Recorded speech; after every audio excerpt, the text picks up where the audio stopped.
오늘은 종려주일입니다. 종려주일은 예수님께서 나귀를 타시고 예루살렘에 입성하실 때에 이 사람들이 겉옷을 벗어서 길에다가 펴고 종려나무 가지를 흔들면서 호산나 호산나 주의 이름으로 오시는 이여. 이 호산나 이름의 뜻은 이 우리를 구원하소서라고 외치는 겁니다. 그 환영한 것을 기념해서 종려주일이라고 합니다.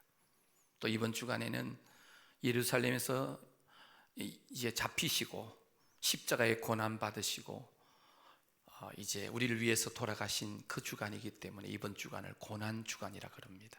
그래서 이번 종려주일 고난 주간을 맞이하면서 특별히 새벽 기도에도 참여하시고 주님의 은혜를 깊이 묵상하는 그런 한 주간으로 승리하시기를 축복합니다. 우리 사회에서 저출산 고령화라는 단어가 많이 이제 회자되고 있죠. 이 저출산 고령화가 화두가 된 지 오래되었습니다.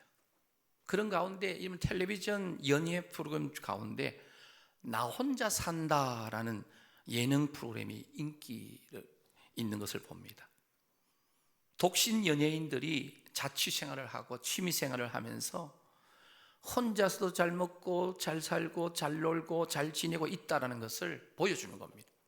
그래서 청년들의 흥미를 유발시켜서 결혼하지 않고 독신으로 혼자 살아도 재밌다, 이런 분위기를 만드는 것 같아요. 인구주택 통계 자료에 의해서 그 자료를 보면 우리나라 전체 인구 중에 혼자 살고 있는, 물론 여기는 그 어르신들도 계시겠습니다만은 약 750만 명이 혼자 살고 있다고 통계가 나왔습니다. 전체 가구 중에 1인 가구 비율이 34.5%입니다. 약 3분의 1이죠. 역대 최고치입니다. 사회 구조적인 변화를 이야기합니다. 원인은 여러 가지가 있어요. 개인주의 심화, 그다음에 결혼에 대한 가치관 변화, 가족에 대한 가치관 변화, 여성의 사회 진출 증가, 그래서 경제적 자립도 가능하고, 그리고 이 경제적인 요인도 있는데 불안정한 고용 환경, 부동산 가격 상승, 여러 가지 요인으로 인해서 이제 혼자 사는 것도 좋다. 이 사회 구조 자체가 심각한 갈등 사회 구조로 우리 정치, 경제, 사회, 문화 모든 영역에 세대 간의, 계층 간의, 어떤 지역 간의 몸살을 앓는 거예요. 그래서 어떤 사람들은 가지고 누린 게 많아서 행복해 하는데, 어떤 사람들은 행복 지수가 완전 바닥으로 떨어져 가지고 사회 병목 현상이라 그러죠. 불행하게 살아가는 사람이 의외로 너무 많다는 거예요. 부익부 빈익빈이라는 거예요. 자, 그렇다고 연예 프로그램에서처럼 나 혼자 살면 행복한가? 하나님께서 세상을 창조하실 때 원래 의도는 혼자 살도록 창조하신 게 아니지요. 하나님께서 처음 만든 사회 에덴 동산입니다. 거기에 여러분 첫사람 아담이 있었고, 아담은 하나님의 창조하신 그 동물들 이름을 하나님의 형상, 하나님의 모양대로 지음받은 아담이 하나님의 뜻과 속성에 맞게끔 알맞게 동물들의 이름을 지었습니다. 그런데 이런 아담에게 좋지 않은 게 있었다는 거예요. 창세기 2장 18절입니다. 여호와 하나님이 이르시되 사람이 혼자 사는 것이 좋다, 좋지 않다? 좋지 않다라는 거예요. 좋지 않다. 그것은 바로 아담 홀로 사는 것, 하나님 보시기에만 좋지 않았던 게 아니라 아담 역시도 좋지 않았다는 거예요. 왜요? 동물들은 다 암수, 이렇게 쌍을 이루어 가지고 짝을 이루어서 사는데 하나님께서 혼자 사는 것 좋지 않다라고 하는 거예요.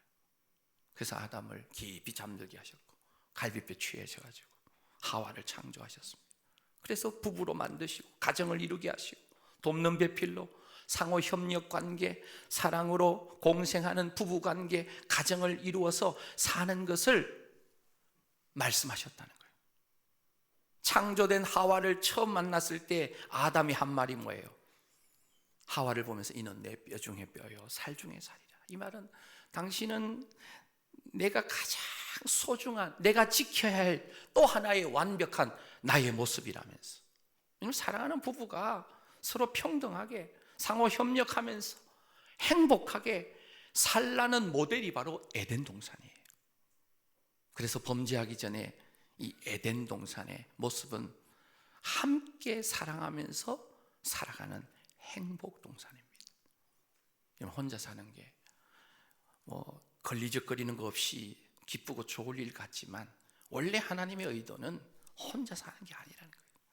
함께 더불어 사랑하며 믿음의 가족을 이루고 영적 가족을 이루고 살아가는 것이 하나님 아버지의 뜻인 줄로 믿습니다.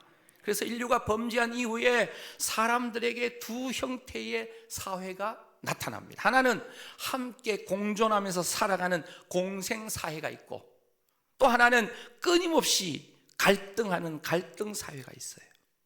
인간의 죄성과 욕심 때문에 말세가 가까우면 가까워질수록 함께 상생하고 함께 공생하는 사회보다도 갈등사회로 심화되어져 가는 것을 보게 됩니다. 예수님이 이 땅에 오신 이유가 뭐예요? 이런 갈등 사회를 치유하셔서 믿음의 가족 사회로, 정말 영적인 가족으로 치유하시기 위해서 우리 주님께서 이 땅에 인간의 몸을 입고 오신 줄로 믿습니다. 행복한 믿음의 가족을 만드시죠. 분열과 상처로 얼룩진 이 세상을 치유하시려고 바로 십자가를 지시려고 예루살렘으로 입성하셨다는 거예요. 예수님께서 이 땅에 오셔서 33년 계시는데 3년 동안 공생애를 보내시면서 이적과 사역을 하셨는데, 모두가 갈등 사회를 치유하시고 새로운 나라, 새로운 믿음의 가족, 영적 공동체, 하나님 나라를 만드시는 것에 초점을 두셨다는 거예요. 복음서에 등장하는 예수님의 이적의 약 33가지로 이게 정리할 수 있는데요. 첫 번째 이적이 뭡니까? 요한복음 2장에 나오는 바로 갈릴리 가나 이 혼인 잔치집에서 물을 가지고 뭘 만드셨어요? 포도주를 만드신 이적이에요.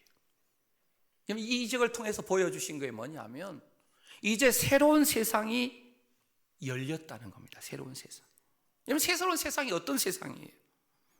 지금까지는 그 당시에 제사장, 바리새인, 율법사, 서기관들이 수천 년 동안 전통을 이어오면서 종교 귀족의 자리를 차지해서 자신들의 배를 채우던 그런 시대예요.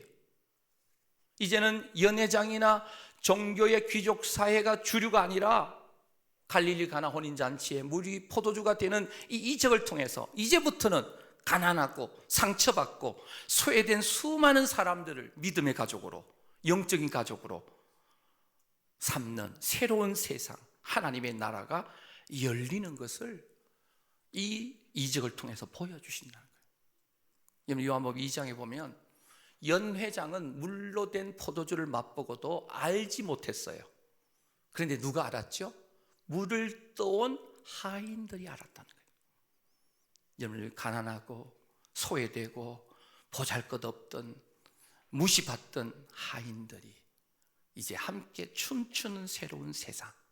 하인들은, 물떠온 하인들은 복음의 비밀을 경험하고 믿음의 가족, 영적 가족, 하나님이 가족이 되는 하나님 나라 공동체의 일원으로 그들이 기쁨을 맛보았다고 하는 사실을 우리가 알아야 됩니다. 요한복음 6장에 보면 오병이의 이적도 마찬가지. 어린 아이가 점심으로 싸온 도시락, 작은 이 보리떡 5개, 물고기 2마리 한 끼 식사예요. 근데 그걸 예수님께 드렸어요. 남자 장정 5,000명, 여자와 아이와 노인을 포함하면 엄청난 사람들을 배불리 먹이셨어요. 아, 많은 사람을 먹이셨으니 우리 주님의 능력이 대단하다, 이것을 보여주시는 게 아니에요. 이 이적을 통해 가지고 특정인들만 잘 먹고 잘 사는 그런 세상이 아니라 베세다 광야에 있던 평범한 가난하고 소외되고 늘 약자로 살아야 했던 그들이 베세다 광야에서 모두가 평등했어요. 많이 먹겠다고 싸우지 않았어요. 많이 가지겠다고 싸우지 않았어요. 그래서 함께 먹고 함께 누리고 함께 소유하고 함께 나누는 믿음의 가족, 영적 가족, 하나님 나라의 가족 공동체의 모습을 이 베세다 광야에서 오병이의 기적을 통해서 보여주셨다는 거예요. 복음서에 등장하는 33가지의 주님의 이적 전체가 이것을 보여줘요. 어떤 한 개인의 의식주를 하나님이 책임지신다는 그런 형태가 아니라 우리를 향해서 어떤 모습으로 이 땅에서 살아가야 되는지 예수님은 명확하게 믿음의 가족 공동체를 세우는 것이 하나님의 뜻임을 이적을 통해서 보여주셨다라고 하는 사실입니다. 오늘 이 갈라디아 6장 본문을 보게 되면 갈라디아 교회에 보낸 편지의 거의 마무리 끝부분에 해당하는 그러한 말씀인데요, 사도 바울은 너희가 예수님을 믿어서 의롭다함을 얻었고 예수 안에서 자유해진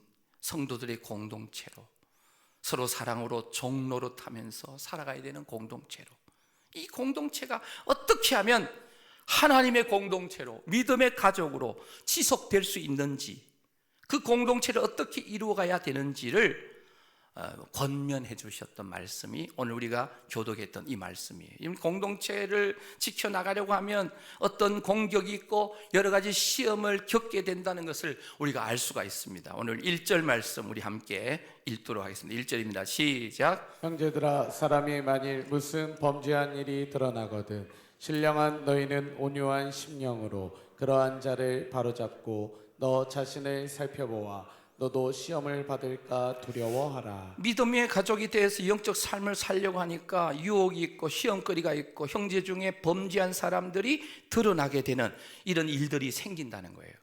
그래서 누군가 이런 일들이 드러난 일이 생겼을 때 사도 바울은 이렇게 하라고 이야기합니다. 오늘 1절 말씀에 먼저 온유한 심령으로 그러한 자를 바로 잡아라 그럽니다. 온유한 심령, 믿음의 가족, 공동체 유지되려면 우리 주님의 마음이죠. 온유한 심령, 겸손한 심령. 그래서 교회가 교회다지려면 서로 온유한 심령으로 목장 안에서, 교회 안에서, 공동체 안에서, 가족 안에서 서로를 살펴봐야 된다는 거예요. 지금 가정에 우리 자녀들이 있는데 온유한 심령으로 자녀들을 대하지 않으면 그 자녀가 그 가정에서 힘들어할 수밖에 없죠. 그래서 온유한 심령으로 그러한 자를 바로 잡으라 하면서 사도 바울은 또 뭘 이야기하냐면 너 자신을 살펴보아서 너도 그런 시험을 받을까 봐 두려워해라. 자신을 살펴보라는 거예요. 6장 4절에도 보면 각각 자기의 일을 살피라 그럽니다. 여러분들 기억하십시오. 하나님의 말씀을 따라 혹시 잘못 가고 있는 사람이 있다면 예수님의 마음으로 온유한 심령으로 그 사람을 위해서 기도해주고 눈물 뿌려 안타까운 마음으로 권면하고 바로 잡아야 된다는 거죠. 오늘 2절 말씀 우리 함께 읽겠습니다. 2절입니다. 시작. 너희가 짐을 서로 지라 그리하여 그리스도의 법을 성취하라. 여기 짐이란 말은 아주 무거운 짐을 의미하겠죠. 수고하고 무거운 짐진 자더라 이럴 때 그 무거운 짐이에요. 누군가가 견디기 어려운 짐을 지고 있을 때 그 짐을 사랑하는 형제 자매들이 나누어질 때, 남자들 군에서 군장 메고 행군할 때 지친 전우가 힘들어할 때 그 군장을 나누어서 지는 겁니다. 그래서 나누어지면 모두가 살게 된다. 이게 바로 믿음의 가족, 영적 가족에 가야 할 모습이라는 거죠. 그래서 온유한 심령으로 바로 잡되라는 거예요. 온유한 심령. 그래서 너희가 서로 짐을 서로 지고 그리할 때 그리스도의 법이 뭐 된다? 성취된다는 거예요. 그리스도의 법이 뭐예요? 그리스도의 법, 우리 주님이 말씀하셨어요. 새 계명을 너희에게 준다. 너희가 뭐하라? 서로 사랑하라. 사랑의 법이 이루어지는 것, 온유한 심령으로 형제 자매들을 바로 잡아가는.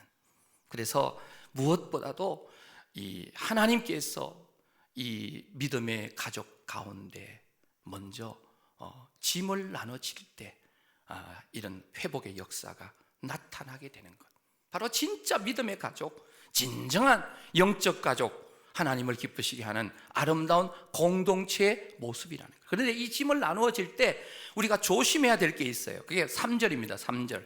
자, 시작. 만일 누가 아무것도 되지 못하고 된 줄로 생각하면 스스로 속임이라. 여기 보면 된 줄로 생각하면이란 말이죠.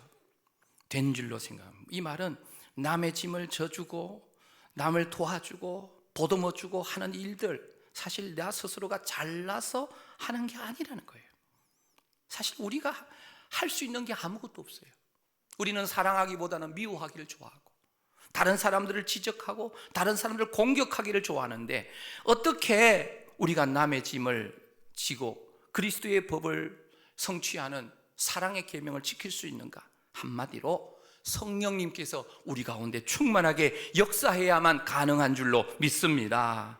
그래서 성령님이 우리 가운데 오셔서 충만하게 역사하셔서 감동 주셔서 형제자매들에게 손 내밀게 하시고 입술을 열어서 기도하게 하셨고, 그래서 복음을 담대하게 전하는 것도 성령의 역사가 있을 때에 우리가 가능한 줄로 믿습니다. 근데 스스로 잘나가지고 된 줄로 생각하면 스스로 속는 거라는 뜻이죠. 오늘 이 자리에 계신 분들, 우리 모두가 성령 안에서 충만하여서 하나님 아버지의 거룩하신 뜻, 예수 그리스도의 그 법을 성취하는 우리 모두가 되시기를 축복합니다. 5절에도 보면 이런 권면이 있어요. 각각 자기의 짐을 질 것이라. 자기의 짐을, 무거운 짐을, 형제의 짐을 나누어 지기 전에 내가 져야 될 짐은 내가 진다는 거예요. 나의 할 일은 내팽개쳐 놓고 남의 일 돕다가, 교회 일 하다가, 전도하다가 자신이 막상 해야 되는 집의 일들을 제대로 하지 않으면, 자신의 짐을 하지 않으면 그 일 때문에 또 공동체가 서로 어려워지는 일도 생길 수 있다는 거예요. 그래서 1절에 보면 너 자신을 살펴보라는 말과 5절에 각각 자기의 짐을 져야 된다는 말을 우리가 연결해 볼 수 있습니다. 그래서 내가 할 일은 내가 하고, 형제가 너무 무거워할 때 그 짐을 나누어 져주면서 성령의 인도하심을 따라 믿음의 가족임을 확인하는 그런 우리 성우교회와 성도 되시기를 축복합니다. 우리 6절 말씀 함께 읽겠습니다. 6절입니다. 시작. 가르침을 받는 자는 말씀을 가르치는 자와 모든 좋은 것을 함께하라. 믿음의 가족 공동체를 위해서 앞장서는 헌신하는 지도자들, 어떤 목자들, 기관장들, 직분자, 중직자들, 여러 일하는 사람들과 좋은 것을 나누라는 거예요.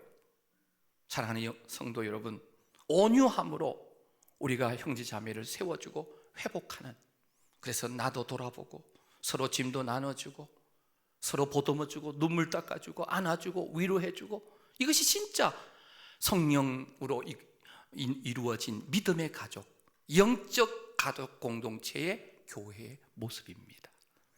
사도 바울은 자기를 돌아보는 것과 서로 짐을 지는 것에 대한 권면을 하면서 갈라디 교회 성도들에게 경고를 하는 말씀이 있어요. 7절 말씀이에요. 우리 함께 읽겠습니다. 시작. 스스로 속이지 말라. 하나님은 업신여김을 받지 아니하시나니 사람이 무엇으로 심든지 그대로 거두리라. 예, 여기 보면 스스로 속이지 말라 그래요. 메시지 성경에는 이 말을 이렇게 번역했어요. 착각하지 말라. 여러분, 죄를 미워하고 죄 짓지 않도록 하는 게 중요한데, 여러분, 우리가 분명히 하나님은 여김을 받지 않는다고 하시는데, 사람이 무엇으로 심든지 그대로 거두는데 사람들은 스스로 나는 맨날 선한 것만 심는 것으로 착각해요. 믿음으로 하지 않는 모든 것은 죄라고 했고요, 성령으로 하지 않고 하나님의 말씀 따라 하지 않는 것은 내가 하는 모든 것이 자기 의와 교만에 의해서 한다는 사실을 기억하고 철저하게 성령에 이끌려 말씀에 이끌려 우리가 심을 수 있는 선한 일을 심을 수 있는 우리 모두가 되시기를 축복합니다. 그래서 6장 8절에 사도 바울은 이렇게 권면합니다. 우리 8절 말씀 읽겠습니다. 시작. 자기의 육체를 위하여 심는 자는 육체로부터 썩어질 것을 거두고 성령을 위하여 심는 자는 성령으로부터 영생을 거두리라. 자기 욕심 따라 심는 건 육체적으로 심는 거래요. 그 생산 방법이 아니라 하나님 말씀을 따라 심는 것은 성령에 따라 심는 건데, 성령님께서 우리 성도님들 심령에 충만하게 임하실 때 성령에 이끌려 심는 모든 것은 성령을 위해 심는 그런 결과로 성령으로부터 영생을 거두게 된다라고 말씀합니다. 가룟 유다가 예수님을 3년 동안 제자로 따라다녔잖아요. 그런데 가룟 유다가 자신의 마음을 지키지 못했어요. 그래서 마귀가 심어주는 생각, 마귀가 던지는 가라지, 그것을 받다가 결국은 마지막에 예수님을 부인하고 팔아버리고 자살하는 결과를 얻었어요. 끝까지 우리 찬양대 겟세마네 동산의 주님의 기도처럼 주님의 뜻이라면, 주의 뜻대로 이루어지기를 원하는 우리 주님의 기도처럼 주님의 뜻에 합당하게 성령의 역사하심을 따라 말씀에 순종하면서 끝까지 믿음으로 순종하는 우리 성도님들 모두가 되시기를 축복합니다. 우리 9절 말씀 읽을까요? 9절 시작. 우리가 선을 행하되 낙심하지 말지니 포기하지 아니하면 때가 이름에 거두리라. 오늘 성령에 이끌려서 선을 행하는, 선을 심었어요. 오늘 심었는데 오늘 열매가 바로 맺히면 너무 좋겠죠. 그런데 금방 맺히지 않을 때가 많아요. 오랜 시간이 걸릴 수 있다는 거죠. 그러면서 방향이 바르면, 말씀 따라 선을 행했다면, 성령에 이끌려서 우리가 선을 행했다면 낙심할 일이 생겨도 끝까지 포기하지 않고 기다리면 하나님의 시간, 하나님의 때에 바로 아름다운 열매를 우리 주님께서 맺히게 해 주실 줄로 믿습니다. 그래서 시편 126편 5절 6절에 이런 말씀이 있어요. 우리 함께 합독합니다. 시작. 눈물을 흘리며 씨를 뿌리는 자는 기쁨으로 거두리로다. 울며 씨를 뿌리러 나가는 자는 반드시 기쁨으로 그 곡식단을 가지고 돌아오리로다. 여러분, 기쁨으로 단을 거두를 그날을 위해서 우리는 성령에 이끌려서 말씀대로 눈물로 씨를 뿌리는 성도 되시기를 축복합니다. 우리 마지막으로 10절 말씀 읽겠습니다. 시작. 그러므로 우리는 기회 있는 대로 모든 이에게 착한 일을 하되 더욱 믿음의 가정들에게 할지니라. 그래서 우리 믿음의 이 가족들은요, 기회가 되는 대로 모든 사람에게 무슨 일을 해라? 착한 일을 하라. 착한 일을 통해 하나님 아버지께 영광을 돌리라고 이 산상보훈에서도 분명히 우리 주님이 말씀하셨어요. 그래서 믿음의 가족끼리 우선 잘 해야 됩니다. 그 세상은 믿음의 가족들이 어떻게 지내는지를 눈여겨보고 있습니다.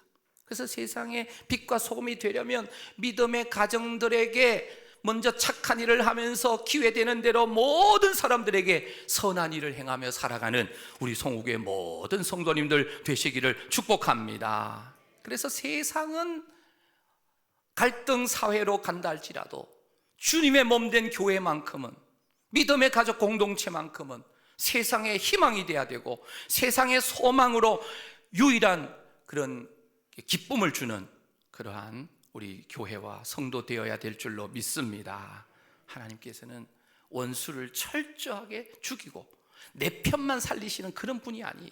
그래서 하나님께서는 의인에게도 악인에게도 동일하게 해를 비춰주시고 비를 내려주신다라고 말씀하셨습니다. 그래서 믿음의 가족 성도들도 그렇게 주님처럼 우리가 살아가야 된다는 거예요. 그래서 믿음의 가족인 성도와 교회는요, 다른 표현을 하면 다리를 놓는 사람들, 다리를 놓는 사람들, 피스메이커예요. 그래서 구약의 제사장은 사람들과 하나님 사이에 다리 역할을 했던 그런 직분이죠. 궁극적으로 이 대제사장 역할을 누가 하셨습니까? 바로 우리 주님께서 하셨어요. 이 땅에 오셔서 골고다 언덕길로 올라가시고 십자가 위에서, 여러분 십자가가 가로 세로가 어떻게 되어 있어요? 세로의 모습은 하나님과 우리 사이를 화목시키시고, 이 가로는 여러분 사람과 사람 사이를 화목시킨 거예요. 그래서 우리가 주님이 하신 것처럼 하면 돼요. 하나님을 사랑하고 이웃을 사랑하면서 십자가를 성취하는, 십자가로 다리를 놓는 우리 송우교의 성도님들 모두가 되시기를 축복합니다. 그래서 우리 성도님들 가는 모든 곳곳마다 믿음의 가족인 교회와 성도가 이 땅에 죽어가는 수많은 영혼들 생명을 살리는 다리 역할을 감당하게 되시기를 축복합니다. 그래서 당장 어려운 사람들을 만나면 그들을 도와야 돼요. 어떻게? 다리 놓는 자로, 때로는 징검다리도 되어주고 튼튼한 다리도 물론 만들어야 되겠죠. 중요한 것은 믿음의 가족, 영적인 가족, 하나님 나라 공동체를 이룰 수 있게 되도록 우리가 수많은 생명을 살려내는 일에 오늘 이 자리에 오신 우리 성도님들 쓰임받게 되시기를 축복합니다. 생명을 살려내는, 하나님을 기쁘시게 하는 믿음의 가족, 예수 사랑 제자 공동체로 하나님께 영광 돌리게 되기를 간절히 소망합니다. 오늘 송호교의 모든 성도님들 믿음의 가족된 우리 가족으로서 주님 앞에 선한 도구로, 생명 살리는 도구로, 세계명을 실천하는 선한 도구로 주님 앞에 쓰임받게 되시기를 주님의 이름으로 축복합니다.